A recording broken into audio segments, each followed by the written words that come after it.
আজ আমি করব বাসন্তী পোলাও।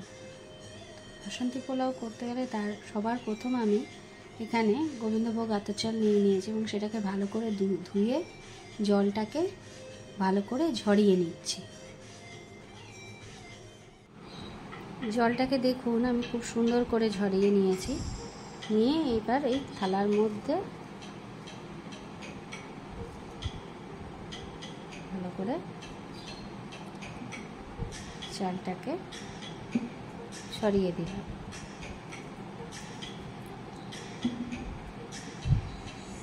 কড়াইয়ে আমি একটু ঘি গরম করে নিয়েছি এবং তার মধ্যে একটু হলুদ গরম করে নিয়েছি। এবার আমি যে ঘিটা গরম করে রেখেছিলাম সামান্য একটু হলুদ দিয়ে সেটা এর মধ্যে এভাবে ছড়িয়ে দিয়ে এটাকে এবার ভালো করে মেখে নেব।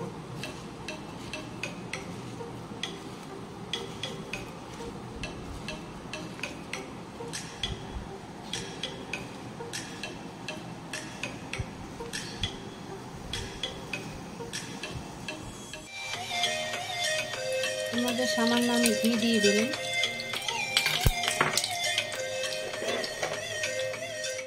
আমি কাজু কিশমিশটা কড়াইয়ে একটু ভেজে তুলে রেখে দিয়েছি।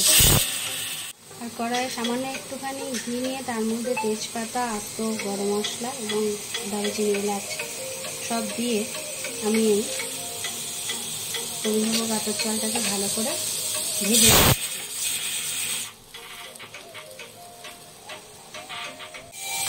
এবার আমি জল গরম করে রেখেছিলাম সেটা আমি এর মধ্যে দিয়ে দেব।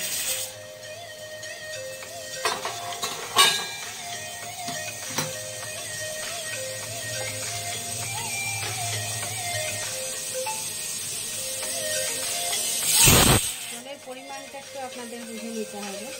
আর এগুলো ভেজে রেখেছিলাম সেগুলো এর মধ্যে দিয়ে দেব।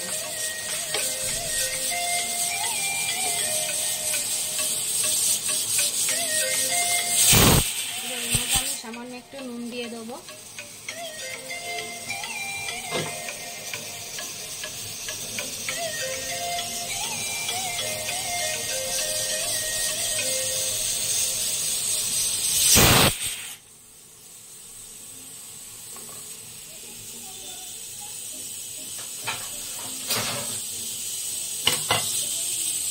দিয়ে এবার এটাকে আমি ঢাকা দিয়ে দেব।